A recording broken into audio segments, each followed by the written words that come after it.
Merci Philippe d'être ici avec nous devant les professionnels. La salle est comble.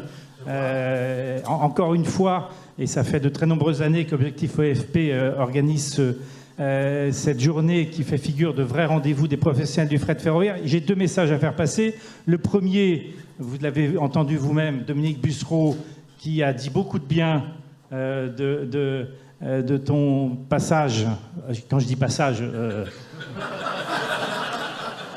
en tout cas, de ton bail prolongé au ministère des Transports, et il a tenu à ce que ce message soit transmis, et puis aussi les opérateurs, sous le contrôle de Raphaël Doutrebente et Alexandre Gallo, qui ont... Voilà. Et qu'il était satisfait des relations nouées avec le ministère, la DGITM. Donc voilà les 2 messages, et maintenant, je te laisse t'adresser aux professionnels ici réunis. Merci beaucoup. Merci beaucoup. Merci, Monsieur le Président. Philippe François, Mesdames et Messieurs les membres du Conseil d'administration, Monsieur le Président directeur général de SNCF Réseau, que j'ai déjà vu hier soir et que je retrouve avec plaisir ce matin, cher Mathieu Chabanel. Alors je salue, puisqu'il a eu des mots agréables à mon endroit, mais je l'aurais salué de toutes les manières, le président d'Ambition France Transport, Dominique Bussereau, qui, je sais, a, comme d'habitude, pu accaparer et vraiment passionner l'assistance par rapport à sa connaissance de la matière, bien sûr, et puis par rapport à son investissement qui reste toujours aussi important dans le secteur des transports qu'il continue à servir. Et j'ouvre une parenthèse, je me félicite tous les jours de l'avoir choisi pour animer notre petite équipe de d'Ambition France Transport.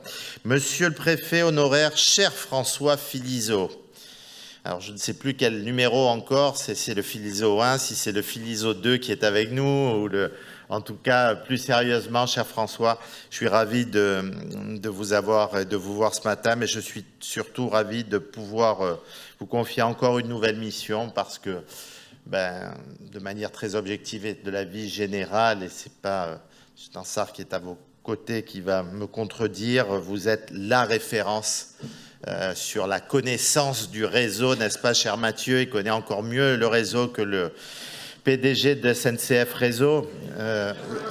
Ce que je dirais également aux politiques, c'est qu'il connaît, et je prends ma part, il connaît mieux la carte électorale et les résultats des différentes élections depuis probablement le retour du général en 58, et il n'y a pas un canton dont il ne connaît pas par cœur les résultats des échéances électorales. Plus sérieusement, c'est un bonheur, en dehors des missions qu'il a pu avoir au service du pays, qu'il continue à servir les mobilités à travers la mission que je viens de lui confier, dont j'attends très prochainement, cher Monsieur le Préfet, cher François, ces résultats.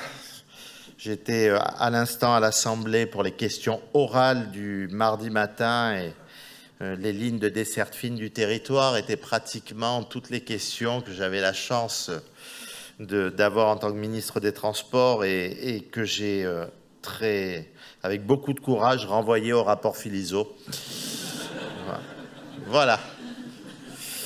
Monsieur le Président de l'UNICTO, cher Claude, c'était, je sais, des fonctions précédemment de Dominique Bussereau. Tu prends la suite et c'est un beau sujet aussi, moi qui ai dirigé pendant quelques années les chemins de fer de Provence. Donc, je suis très fier, je sais le rôle de l'UNECTO sur tous ces sujets. Monsieur le Président de l'Alliance 4F, Raphaël, merci pour tes mots. Quand je suis arrivé, de dire je ne demanderai rien à l'État, ça a sonné. Alors j'ai pris un morceau où j'ai entendu ce que j'ai voulu entendre, mais en tout cas j'ai fait un résumé très court du sujet. Je vois Alexandre pour la FRA aussi. J'ai cru comprendre que vous avez animé particulièrement tous les deux le débat, et je n'en doute pas un instant, monsieur le délégué général.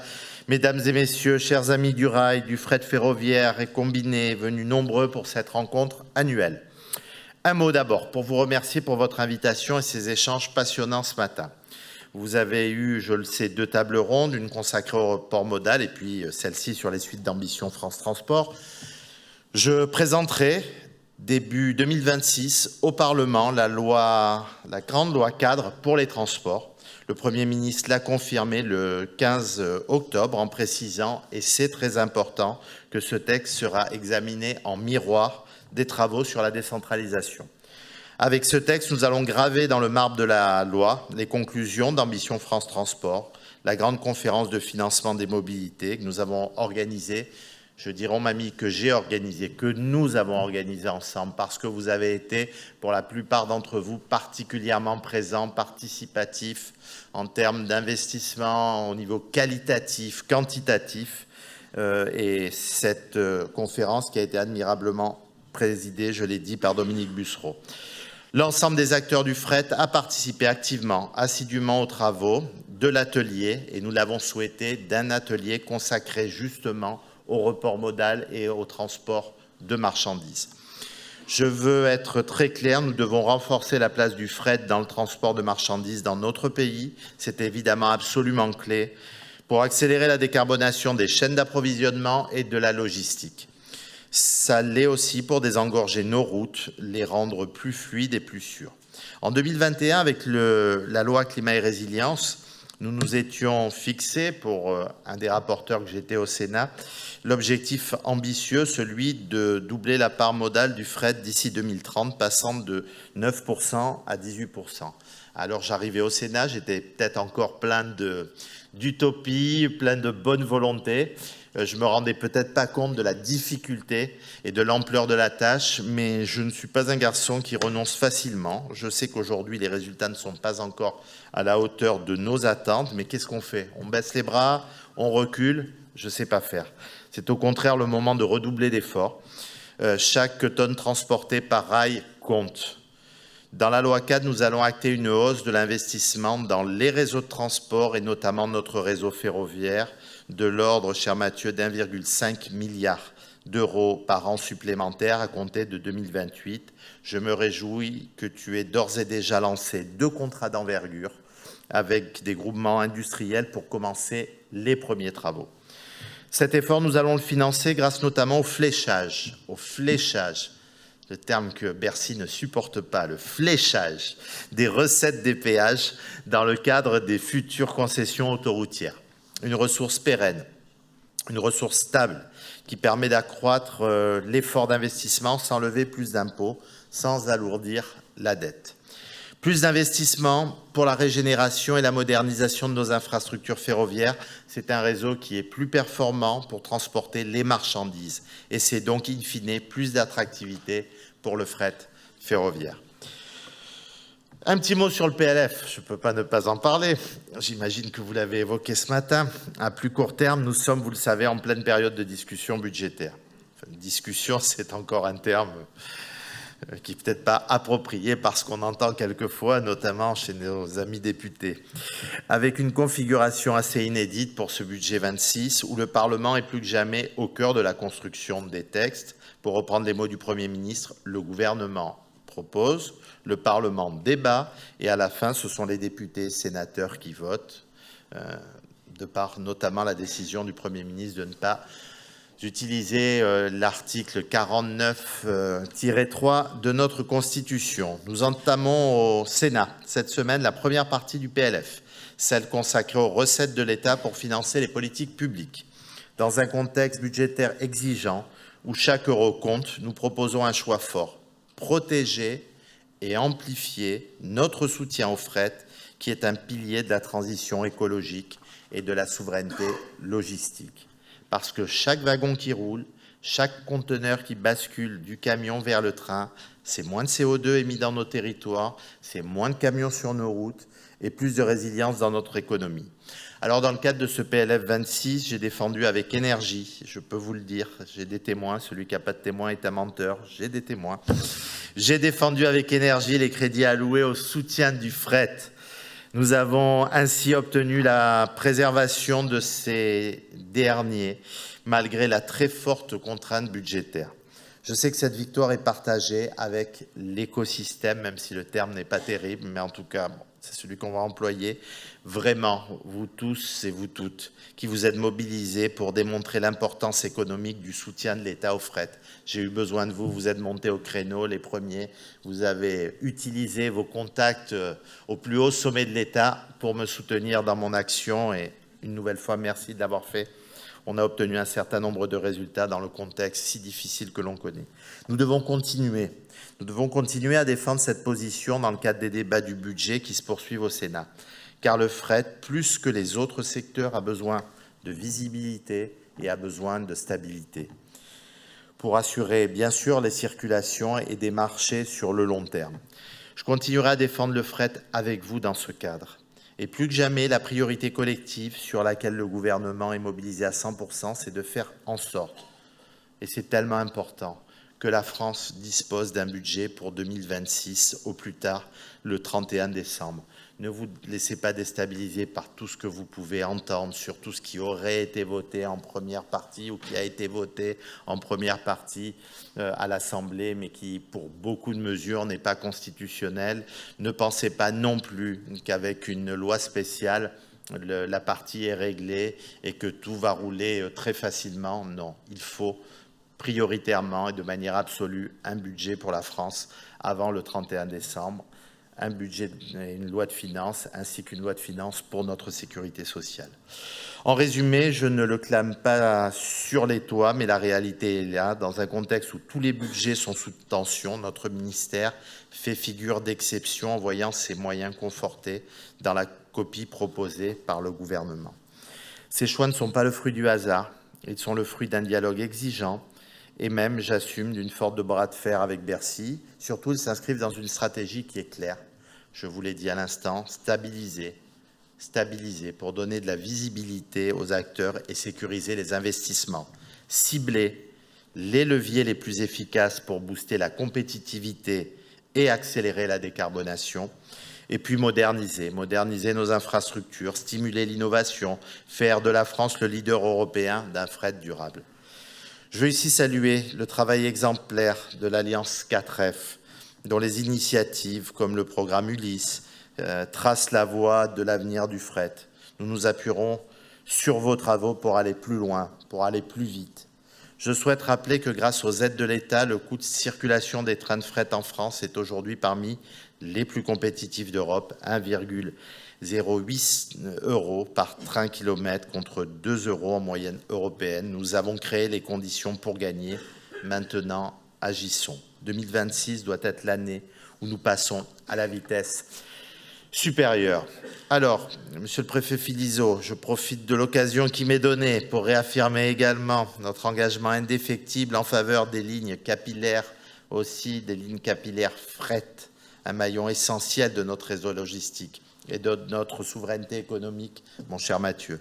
Dans cette perspective, un effort financier sans précédent sera déployé. Un montant global de 474 millions d'euros sera mobilisé dans le cadre du volet ou des volets mobilité entre 23 et 27 des contrats de plan État-région. L'État y contribue à hauteur de 213 millions d'euros, marquant ainsi notre volonté de soutenir activement la revitalisation et la modernisation de ces infrastructures stratégiques. Certains pourraient dire, mais voilà, dans la période financière que l'on traverse, est-ce que c'est indispensable d'investir autant sur notre réseau? Moi, j'y crois. Et si on ne le fait pas maintenant, comme ça a dû être dit ce matin, je l'imagine par Dominique et les autres intervenants, on crée une dette grise qui fait que si on repousse ces échéances, les investissements dans les années futures seront encore plus importants, peuvent doubler, voire tripler. C'est la raison pour laquelle il faut faire ces choix budgétaires maintenant, même si c'est très contraint, c'est indispensable pour que l'addition ne continue pas à monter. C'est le cas pour les petites lignes, cher François Philizot. Nous avons parlé lors de la précédente table ronde des lignes ferroviaires de desserte fine, les fameuses petites lignes.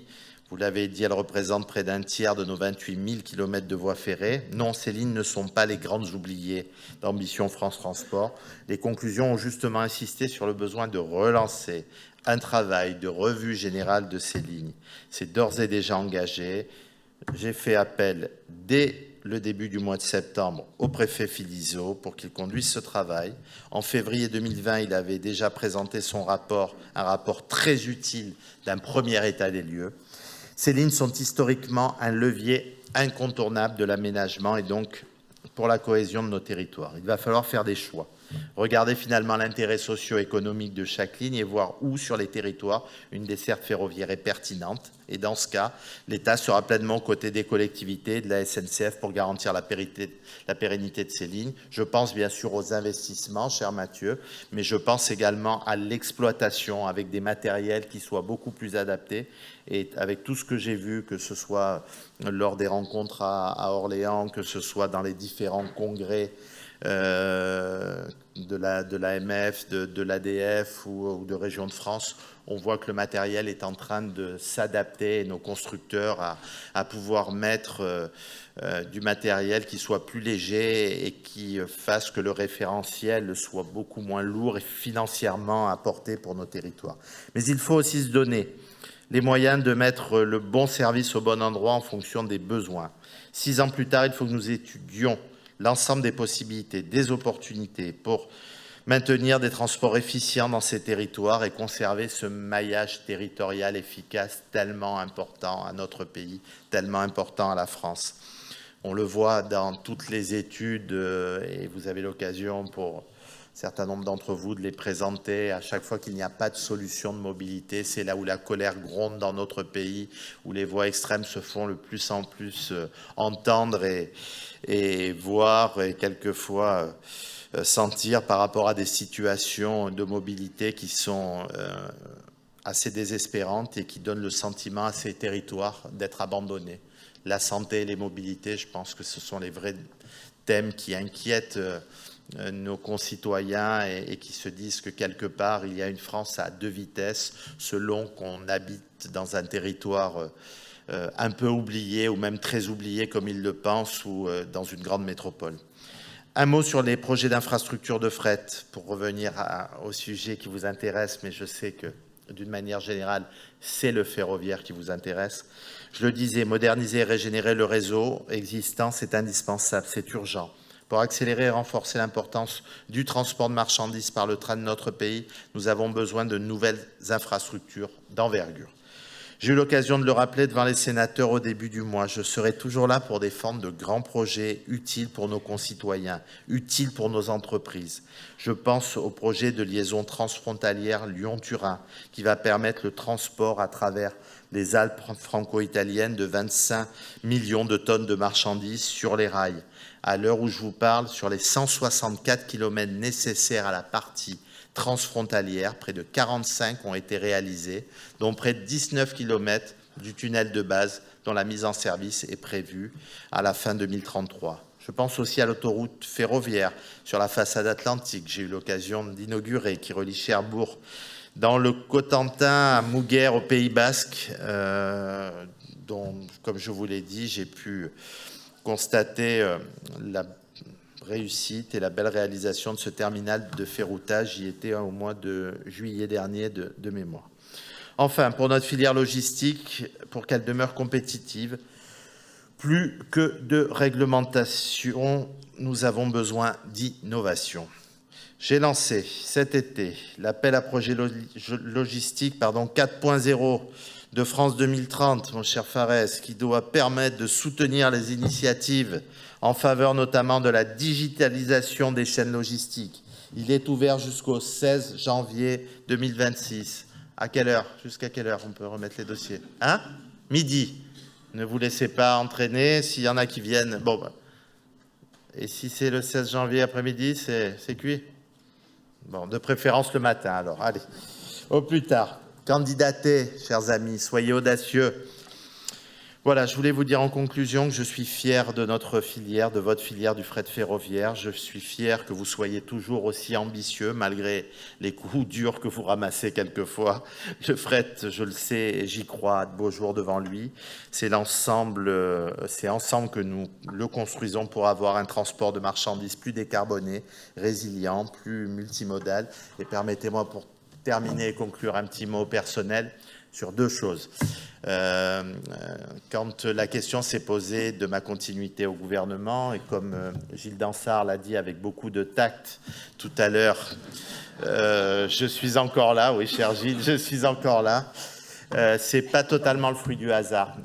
C'est parce que quand la question m'a été posée, quand on m'a dit que j'avais ce choix à faire et que le Premier ministre m'a fait l'immense honneur de vouloir me reconduire dans mes fonctions, à la fois dans ce qu'on a appelé le Cornu 1, qui a duré une nuit, mais dans le Cornu 2, qui devait durer 3-4 jours supplémentaires, quand il m'a posé la question de savoir si je souhaitais repartir dans ce gouvernement, tout en me rappelant que ça allait peut-être être pour une courte durée, que mon parti politique, de ce que j'avais compris, n'était pas fan que je reste en responsabilité, je me suis dit que quelque part j'avais pris des engagements avec vous pendant tous ces mois, voire toutes ces années quand j'étais au Sénat, et que je devais tout faire pour essayer de les tenir. Alors on a, quand on est ministre, des fois le sentiment qu'on est irremplaçable. Je sais que je ne suis pas irremplaçable, mais par contre je sais que vous avez besoin de continuité dans l'action politique, que vous avez besoin de continuité dans l'interlocuteur, dans les interlocuteurs que vous pouvez avoir au gouvernement.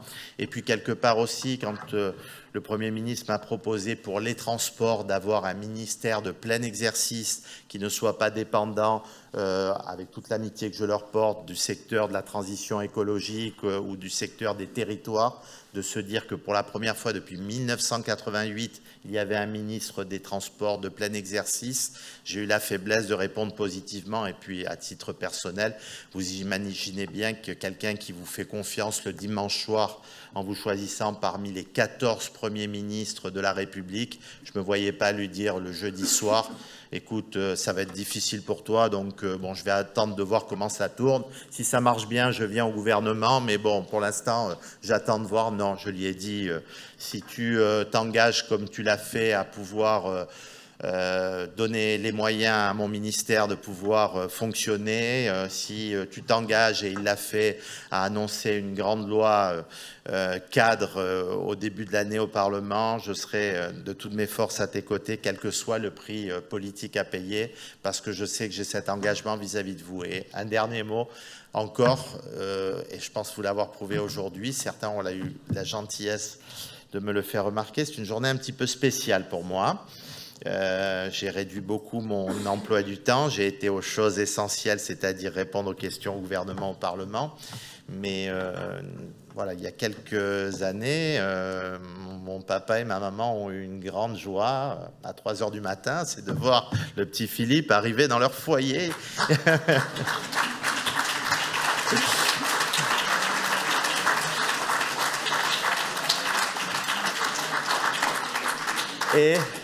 Et donc, comme vous l'avez compris, et merci pour vos applaudissements, c'est mon anniversaire. Tout ça pour avoir ces applaudissements. Mais pour vous dire que quand très gentiment les membres de mon cabinet, notamment Kevin et Fares, je donne les noms, je donne pas les adresses. Les adresses, vous la connaissez, hein, 40 rue du Bac, vous pouvez les retrouver, mais pas les téléphones. Quand ils m'ont dit « Monsieur le ministre, on vous allège vraiment le programme, on fait le strict minimum, c'est-à-dire aller répondre aux questions au gouvernement, et on m'a parlé de la tenue de votre assemblée », j'ai dit non. Voilà, je souhaite y être, même si c'est une journée particulière pour moi, parce que c'est important de leur dire que, allez, même s'ils ne font pas partie de ma famille directe, quelque part, c'est dans la grande famille du monde des transports, et ce moment qui est important dans la vie d'un homme ou d'une femme, de passer une année supplémentaire, de pouvoir le passer avec des gens avec qui vous travaillez, avec des gens avec qui vous êtes en confiance, des gens qui vous font confiance et qui vous soutiennent dans toutes les épreuves. J'ai trouvé que c'était un clin d'œil sympa, donc pour toutes ces raisons, je suis très heureux d'être parmi vous aujourd'hui, même si vous comprendrez que je ne passerai pas ni l'après-midi ni la soirée, encore moins avec vous, mais je peux vous dire que ça a été un bonheur de faire ce passage éclair, que je vous dis tout simplement vive le ferroviaire, vive le fret ferroviaire et vive la France. Merci.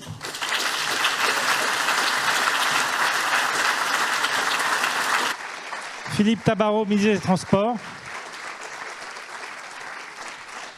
J'avais prévu de me rattraper en disant qu'on ne sait pas de quoi sera faite l'année prochaine, mais une chose était sûre, c'est qu'il y avait un an de plus aujourd'hui.